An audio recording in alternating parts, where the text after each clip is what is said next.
I sort of designed a path that wouldn't require actually asking anybody like for a job or anything. Yeah. It's sort of, I quit my job as a fact checker and I said I'm going to wars.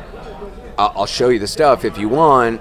It was very passive aggressive. Right. It wasn't because I didn't want to put myself out there and be like, will you let me be on TV? Because it's easier for people if you're in an organization and they see you in one way.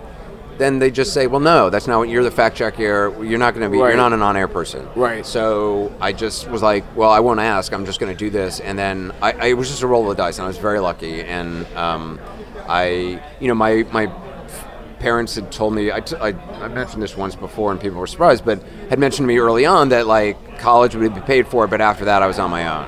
And I felt like this has to work. Right. Like this has to. I mean, I didn't really think it would be a career, but I just thought. I was motivated by all sorts of things. It wasn't really a career. It was more wanting to be around places where people had experienced loss, because my brother had, at that point, died by suicide, and my dad had died when I was a kid, and I wanted to be around places where kind of people spoke the language of loss and learn how to survive from people who are surviving. So it was sort of a lot of personal stuff more than a career thing. But then once I realized that I loved it, then I was like, I have to make this work.